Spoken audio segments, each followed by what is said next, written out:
Hello friends, मीराज maths कॉर्नरमध्ये तुम्हा सर्वांचं स्वागत आहे. तर आपण जी अन्न आणि नागरी सेवा निरीक्षकची जी सिरीज आहे गणित आणि बुद्धिमत्ताची, जे प्रिव्हियस इयर क्वेश्चन म्हणजे 2018 साली जे क्वेश्चन्स आलेले होते त्याचं ॲनालिसिस करतोय. तर काही पहिले पाच लेक्चर झालेले आहेत. ते लेक्चर पाहिलेले नसतील तर ते नक्की पहा, जेणेकरून तुम्हाला अंदाज येईल की कशा प्रकारचे प्रश्न विचारले गेलेले होते. आणि आजच्या लेक्चरमध्ये आपण काही राहिलेले प्रश्न बघणार आहोत.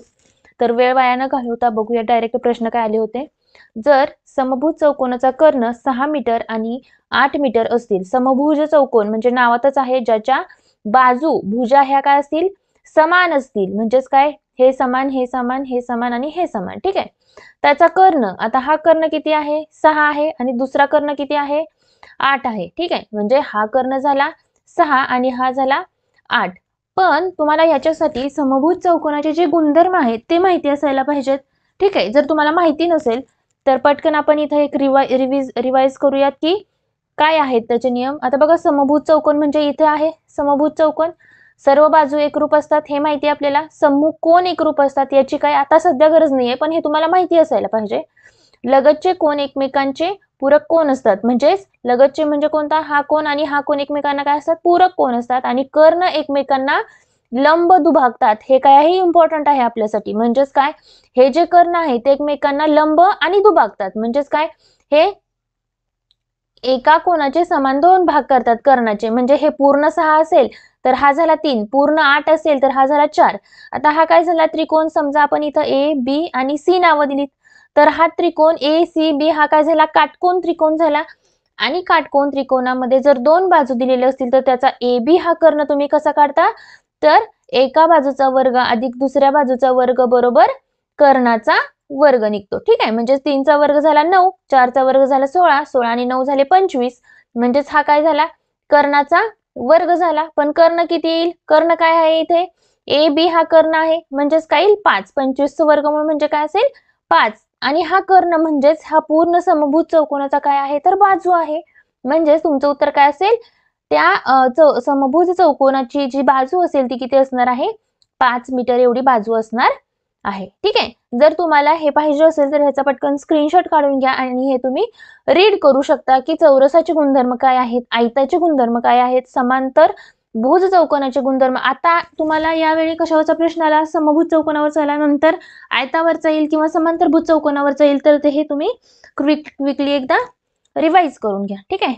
हे सोडून पण अजून काय आहेत, समलंब चौकोन आहेत, म्हणजे ज्याच्या समोरच्या 2 बाजू पॅरलल असतात आणि दुसऱ्या काय असतात, एकमेकांना छेदत असतात. आणि इथं काय झाला, हा पतंग झाला. तर पतंगाचे पण काय गुणधर्म आहेत ते एकदा तुम्ही व्यवस्थित बघून घेऊ शकता. ठीक आहे. आता पुढचा प्रश्न बघूयात आपण. 75च्या 56%.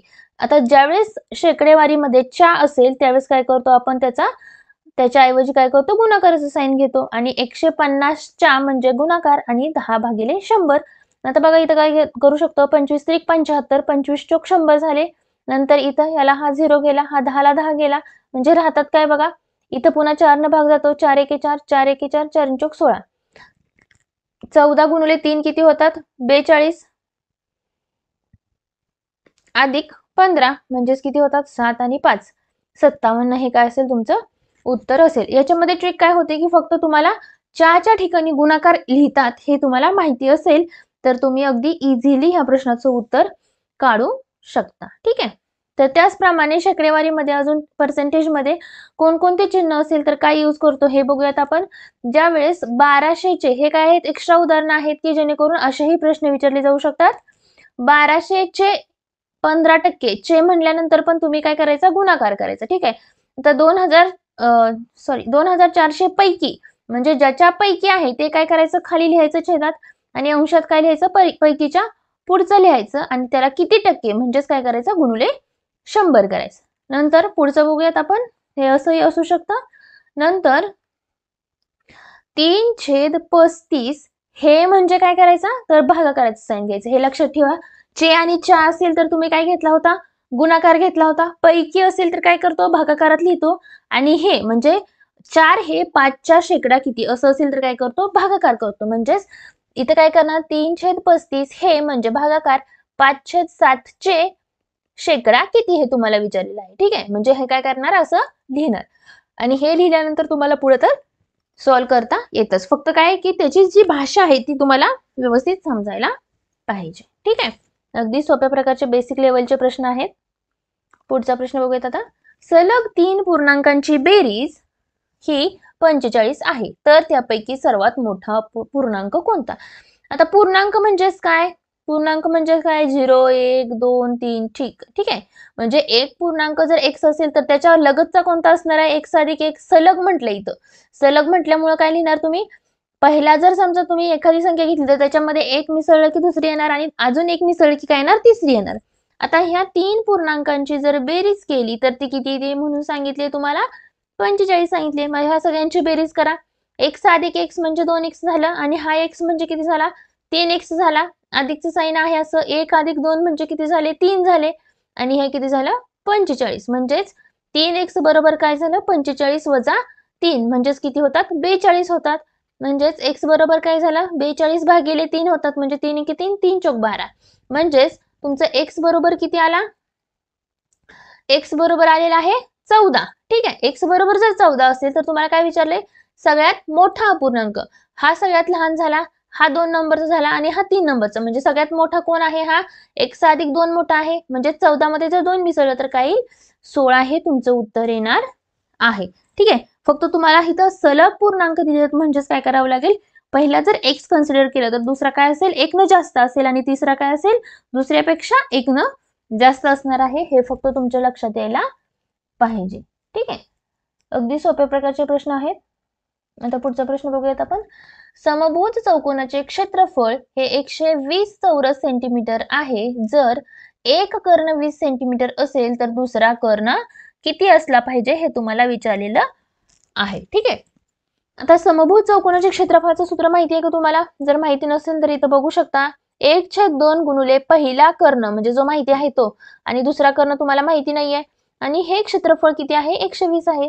म्हणजे समभुज चौकोनाचं जर क्षेत्रफळ काढायचं असेल तर 1/2 गुणिले पहिला कर्ण गुणिले दुसरा कर्ण करू शकतो तुम्ही.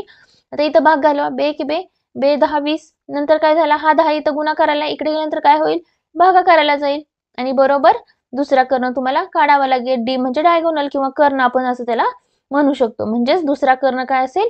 12 सेंटीमीटर एवढा दुसरा कर्ण असणार आहे. ठीक आहे, म्हणजे इथं काय आहे? फक्त सूत्र माहिती असेल की तुमचा विषय संपून जातो, तुम्हाला लगेच आन्सर येतं. ठीक आहे, आता त्याचप्रमाणे कोणकोणती सूत्र तुम्हाला माहिती असायला पाहिजेत हे बघूयात आपण. आताच पाहिलेलं आहे की समभुज चौकोनाचं क्षेत्रफळाचं सूत्र काय आहे की 1/2 गुणिले पहिला कर्ण गुणिले दुसरा कर्ण. त्रिकोणाचं सूत्र काय आहे? 1/2 गुणिले त्या त्रिकोणाची पाया गुणिले उंची. म्हणजे असा त्रिकोण असेल आणि त्याची जर ही उंची दिलेली असेल तर हा काय असतो? त्याचा पाया असतो आणि ही काय असती? उंची असते. ठीक आहे, आयताचं क्षेत्रफळ म्हणजे काय? लांबी गुणिले रुंदी. म्हणजेच ही काय असणार? समजा लांबी असेल तर ही काय असणार आहे? त्याची रुंदी असणार आहे. चौरसाचे क्षेत्रफळ पण माहिती आहे तुम्हाला, बाजूचा वर्ग किंवा बाजू गुणिले बाजू. वर्तुळाचं क्षेत्रफळ काय असतं? पाय r चा वर्ग म्हणजेच त्रिज्या. इथं बाजू नसणार आहे, इथं त्रिज्या असणार आहे. त्रिज्येचा वर्ग असतो म्हणजेच पाय r चा वर्ग असं आपण लिहू शकतो.